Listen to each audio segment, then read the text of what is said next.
বছর যাবত পানি খান? পানি খাইতাছি 11 বছর ধরে। আচ্ছা, আপনার গ্রামের বাড়ি কোন জায়গায়?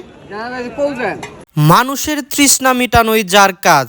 11 বছর ধরে বিনা পারিশ্রমিকে মানুষের ধারে ধারে গিয়ে পানি পান করাচ্ছেন টাঙ্গাইল জেলার কালিহাতী উপজেলার হুরমুদ চাচা। তিনি বলেন মানুষকে পানি পান করানোর মধ্যেই তিনি আনন্দ খুঁজে পায়। আজকের এই ভিডিওটা দয়া করে সকলেই বেশি বেশি শেয়ার করবেন, দেশব্যাপী ছড়িয়ে দেবেন। তিনি যেন টাঙ্গাইল জেলা পর্যায়ে মানবিক কাজের জন্য ছোট্ট একটা সম্মাননা পায়। সবাইকে ভালোবাসি, এই কারণে পানি খাওয়াই। আমি বিনামূল্যে পানি খাওয়াই, কোনো টাকা পয়সা কার কাছে 5-10 টাকা 20 টাকা 500 দিলেও আমি নেই না। কত বছর যাবত পানি খান? পানি খাইতাছি 11 বছর ধরে। আচ্ছা, আপনার গ্রামের বাড়ি কোন জায়গায়? পৌঁছান। এসএসসি এইচএসসি পরীক্ষা চলাকালীন সময় কেন্দ্রের বাহিরে থাকা অভিভাবকদের তিনি পানি খাওয়ান। তাছাড়াও কালিহাতী উপজেলার পৌজান হাটে গেলেই দেখবেন তিনি মানুষকে পানি পান করাচ্ছেন।